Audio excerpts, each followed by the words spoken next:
In the headlines, Kano State Governor-elect rules out role for wives and family members as he gets certificate of return.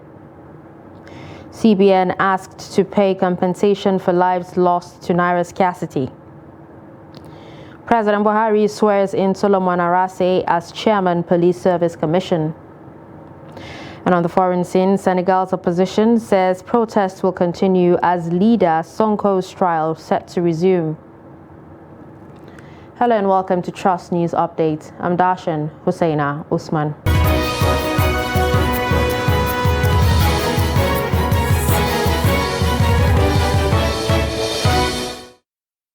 Now the news in detail. The Independent National Electoral Commission has presented a certificate of return to the Kano State Governor-elect Abba Kabir Yusuf alongside members-elect of the State House of Assembly.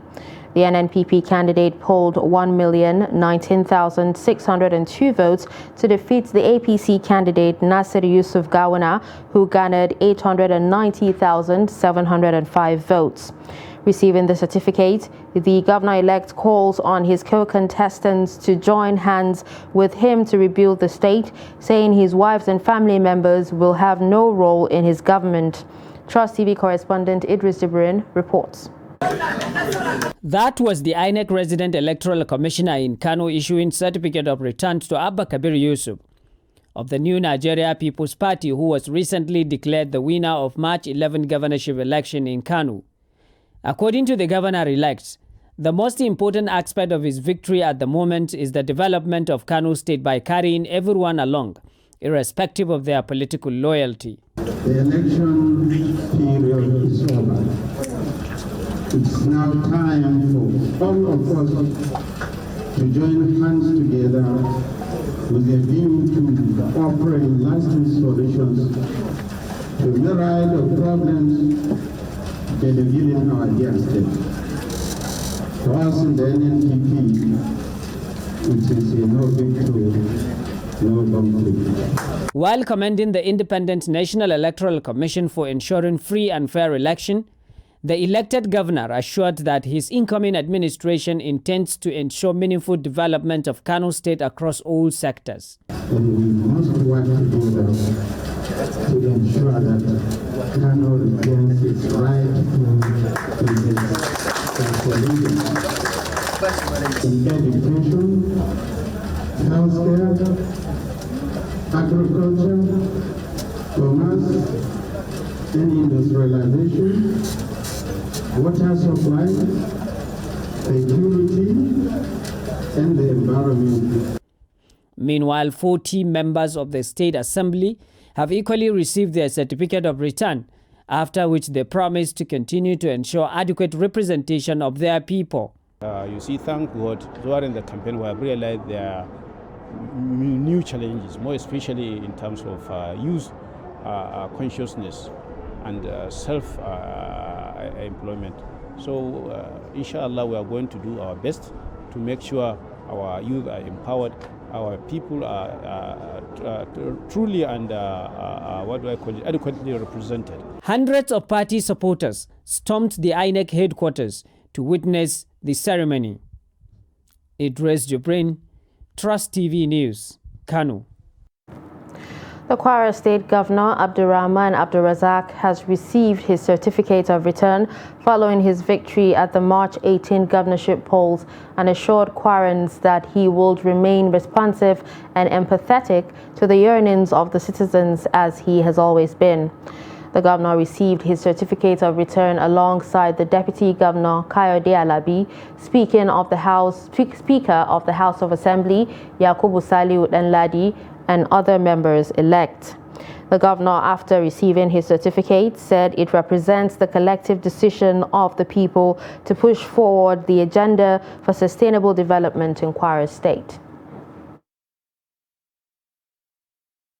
In the electoral process. In 1999, all you need to do is to add a 0 to a 10 at the collation center and you have 100 votes. That's not possible today. In 1999 and thereafter, you withhold results from one local government and see the final result and bringing a tally from the last local government to obtain the election. That, in Beavers, is not possible today. So I say, well done to INEC for doing a very good job. Without the security agencies, this election would not have happened. They did a yeoman's job. We thank them and congratulate them also for doing a good job indeed. This certificate presentation represents a collective decision of our people to push forward our agenda for sustainable development in Kwara State. It symbolizes the trust in our efforts to build a state in which everyone has equal stakes. It's a pleasure for me to be here to witness this epoch-making event. The elections that brought the success of these ladies and gentlemen will go down in history as one of the finest elections ever conducted in Nigeria. We are proud to say so unequivocally because it was not only successful but very peaceful.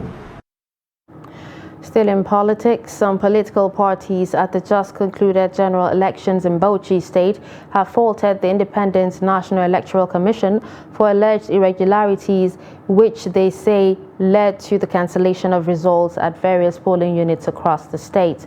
The party stated this at separate interviews with Trust TV as they prepared to seek redress at the election tribunals. Adamu Imam reports. The political parties regarded as a third force who were hoping to undo the dominance of the major parties in Nigerian politics during the just concluded 2023 general elections criticized INEC for not responding to their demands at the coalition centers. The Zenith Labour Party and Young Progressive Party says the election was not free nor fair, especially during governorship and state assembly elections. It's improper because we realize that yes, there is this issue of parties that want to appear in the governorship ballot paper, but still they are counted at the result sheet. I don't know how managed this thing appear. We raised an observation, we raised an issue, we deliberated, but yet they say we should review later and the winner declare. Yeah, it's an allegation, and there are things that I have witnessed by myself. My director campaign is casting his vote in what do they call it? Salabanga. If you see how people there, how some party agents are doing, it's so obvious. They came out with money, openly buying vote from the voters, and the policemen are there. They are not saying anything. For the Labour Party, members said there were no irregularities while monitoring the election process in their areas. History of Bauchi, let me just say, I've never seen an election that was so arranged and organized in Bauchi State. I'm speaking for Bauchi State because I went around. The election was peaceful. I have gone around, I have not witnessed anywhere there is vote buying. And after the collation, I was there in the INEC office. I didn't see and I did not witness any overvoting in any of the polling unit or in the local government. Meanwhile, political analyst in the state says despite noticeable lapses, INEC organized an commendable election, especially as some incumbents lost their state to opposition parties. And so on and so forth. So many governors lost their ambition to contest for senatorial seats. So many governors, sitting governors were overthrown. This is to show you that whether we like it or not, we are making headway. I cannot say that is a perfect election ever, but to some extent, we are making headway. The Bauchi Police Command and INEC in the state were not forthcoming on allegations of improper conduct by their personnel during the just concluded elections. Adam Imam, Trust TV News, Bauchi. A civil rights organization, a resource center for human rights and civic education, has called on those whose rights are were violated during the just concluded presidential, National Assembly, governorship and state assembly elections to seek redress by writing petitions to local and international bodies. Executive Director of the Rights Group, Ibrahim Zikarellahi, who gave the charge at a press conference on the state of the nation in Abuja, also asked Nigerians to hold the Central Bank of Nigeria liable for the lives lost due to the ongoing cash crunch in the country. Trust TV's Shafiu Suleiman reports. Reviewing the outcome of the 2023 elections, the group says Nigerians' hope for a credible exercise on the basis of application of technology was dashed by the Independent National Electoral Commission's inability to deliver on its promise, giving room for manipulation by desperate politicians who in some cases deployed violent means to realize their objectives. From the video that are flying and from reports all over, we have seen where citizens were violated and the security look away. So we are saying here, if we will get a copy of the test, we said those ones, if authority fails to take action, they should petition national and international bodies. Speaking on the struggling economic situation in the country, Executive Director of the Right Group says Nigerians should hold the central bank responsible for the devastating consequences arising from the implementation of the cashless policy, just as he accused the government and the Apex Bank of ignoring early warnings and advice. It became impossible for Nigerians to access their own money for the first time in recent memory. Consequently, numerous businesses that were already operating in a hostile environment failed. Unfortunately, the businesses in the informal sector have been hit the hardest. The lack of cash meant that these businesses were entirely wiped out, leaving many more Nigerians without jobs and livelihood opportunities. Zikirullah says while the central bank made efforts to address the challenges faced by Nigerians due to the policy implementation, compensation must be paid to those whose lives and livelihoods were affected by what he called an ill-conceived monetary policy. Shafiu Suleiman, Trust TV News, Abuja. President Muhammadu Buhari has sworn in former Inspector General of Police Solomon Arase as chairman of the Police Service Commission, as well as 5 members of the Code of Conduct Bureau. The brief swearing-in ceremonies were held on Wednesday before the start of the weekly Federal Executive Council meeting presided over by the President at Council Chambers of the Presidential Villa, Abuja.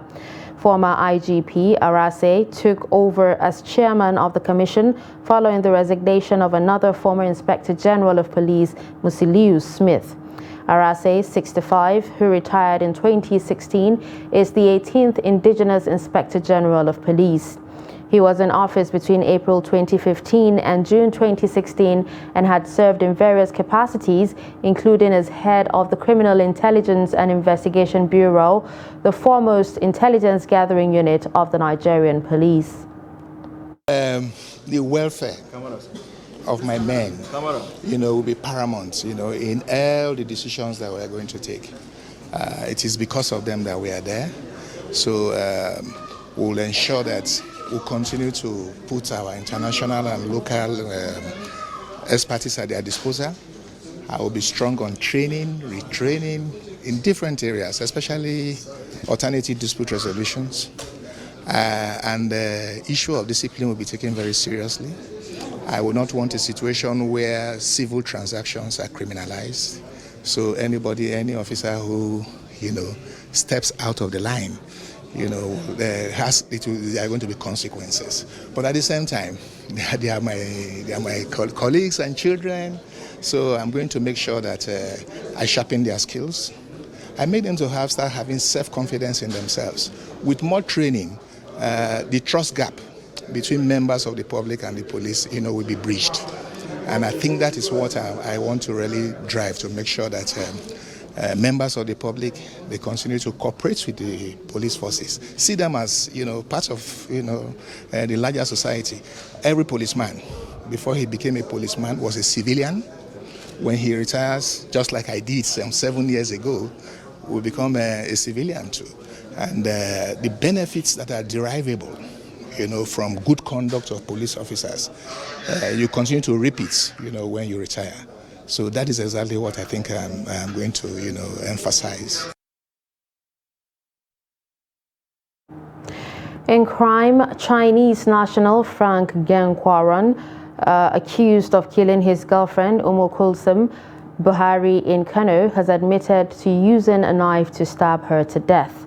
Quarang made the confession before Justice Sanusi Ado Maji of the State High Court during his ongoing murder trial. While being cross-examined by senior state counsel Aisha Mahmood, the defendant told the courts that he came to Nigeria in 2019 working for a textile company where they enjoyed 1.5 million naira as his monthly salary. To support his claim of spending over 60 million naira for the deceased, Frank told the courts that he has other sources of income apart from the textile firm. Defense counsel Balade Bedang Azami has sought leave of the trial judge to bring a witness to testify in the trial. Justice Ado Maji adjourned the matter to Thursday for continuation of the trial. The Federal Road Safety Corps in Bauchi State has confirmed the death of 5 persons in a ghastly motor accident in Panshanu village along Bauchi-Jos Highway. The sector commander, Yusuf Abdullahi, disclosed this in a road traffic crashes report made available to newsmen on Wednesday in Bauchi. He said the accident occurred when 2 vehicles had a head-on collision and caught fire, adding that 5 persons were burnt beyond recognition. He said the accident, which involved one Toyota Hiace bus and a Peugeot J5 Boxer vehicle, happened at Panshanu village in Toro local government area of the state. Abdullahi said the accident happened when a tire from one of the car busted and the driver lost control. He said both corpses and the vehicles were handed over to the police in Toro local government area.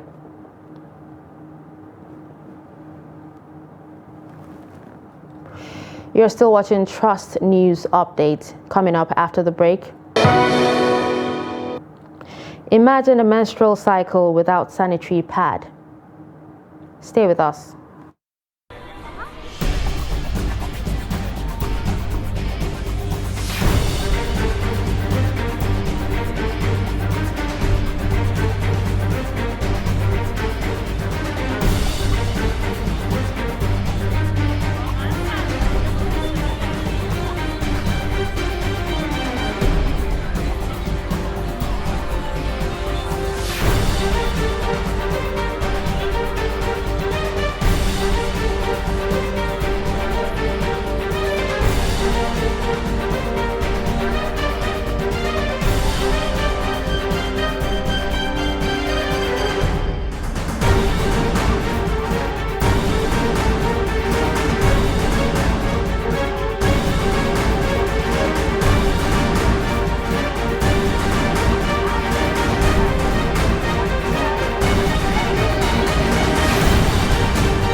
Trust TV, documenting the Nigerian story.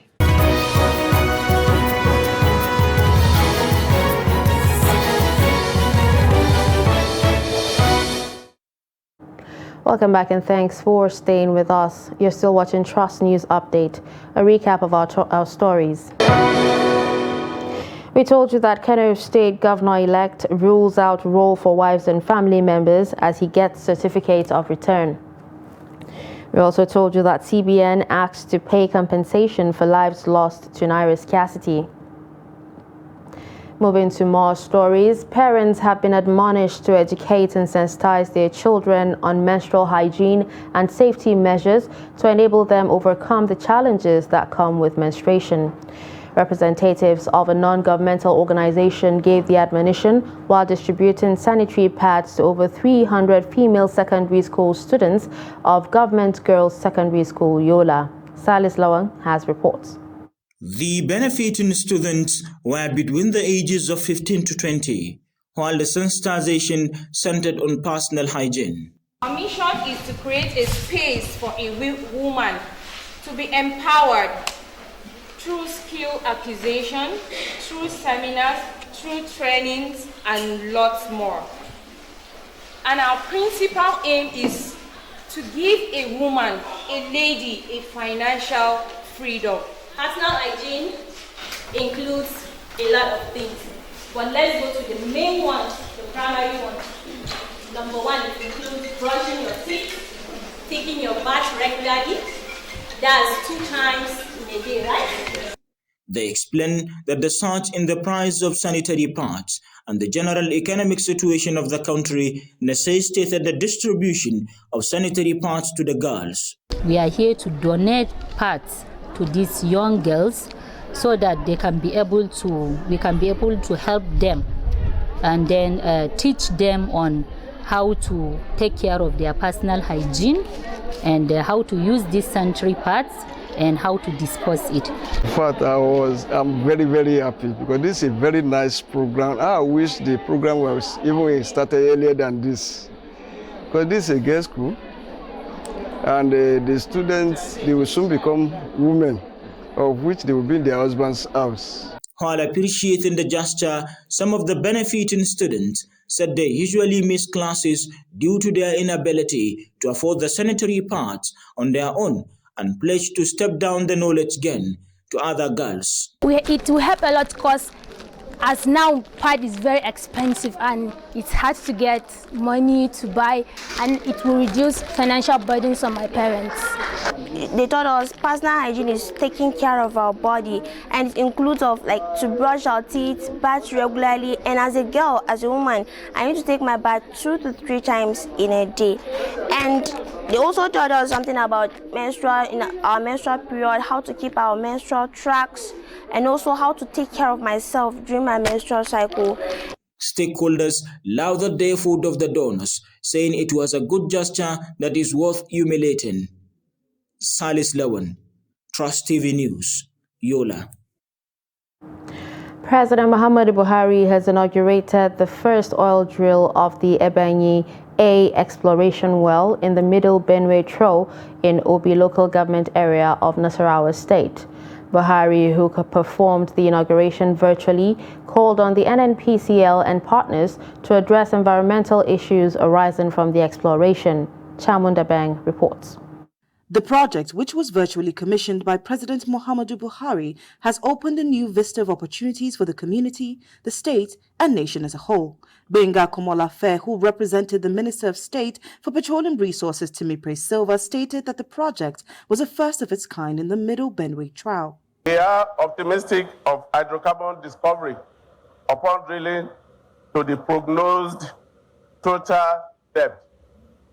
We fervently believe that the outcome of the drilling activity will usher in wealth creation and massive economic prosperity for the people of Nasarawa State.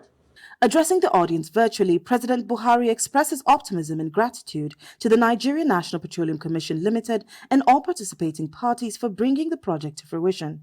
This is consistent with the commercial discoveries of hydrocarbons in the Kolmani area of Upper Benue Trial. I am pleased to note that activities are currently ongoing to develop the Kolmani petroleum discoveries to commercial production to add to the nation's considerable hydrocarbon assets. President Muhammadu Buhari also admonished the NNPC Limited and its partners to address environmental issues with a view to mitigating negative effects on the people of Ebenyi. Nasarawa State Governor Abdullahi Sule, who encouraged the host communities to take ownership of the project by protecting it and its workers, also expressed optimism in the opportunities the project presents. There has been speculation about the presence of hydrocarbons in commercial quantity. The discovery of Kolmani, with your support in Gombe, has made the sedimentary formations of Ebenyi A more promising. The oil well exploration in Ebenyi community comes as Nigeria continues to take steps to reduce its carbon footprint. Chamun Dabeng, Trust TV News, Nasarawa State. Away from Nigeria, the Senegalese opposition announced on Tuesday that it would push ahead with demonstrations in Dakar on Wednesday and Thursday despite a ban. Meanwhile, authorities say they have arrested 4 members of a group seeking to prevent the resumption of the trial of opposition leader Ousmane Sonko by sowing chaos and insurrection. Attorney General Ibrahima Bakoum said the group had produced explosives and put the stability of the country at stake. Tensions are rising ahead of Sonko's trial later this week in a defamation case that could make him ineligible to contest next year's presidential election. Sonko and his supporters accused the government of using the justice system to prevent him from running in February 2024. And finally, in sports, Super Eagles players have threatened to boycott their next 2023 Africa Cup of Nations qualifier against Sierra Leone over unpaid bonuses and allowances. The Nigeria Football Federation failed to pay some of the outstanding bonuses and allowances as promised ahead of the recent double-header against Guinea-Bissau. The players are now ready to boycott the game against the Leone Stars to show their displeasure over the action by the NFF. The Super Eagles are owed bonuses and allowances for at least 19 matches running over 2 years. The encounter against Sierra Leone is slated for Sunday, June 11, 2023, and Jose Poseira's side tops Group A with 9 points from 4 games. A draw against Sierra Leone will be enough for the 3-time African champions to seal a place in Côte d'Ivoire 2023. And with that, we've come to the end of Trust News Update. Don't forget to follow us across all our social media platforms. I'm Darshan Husseina Usman. Thanks for watching.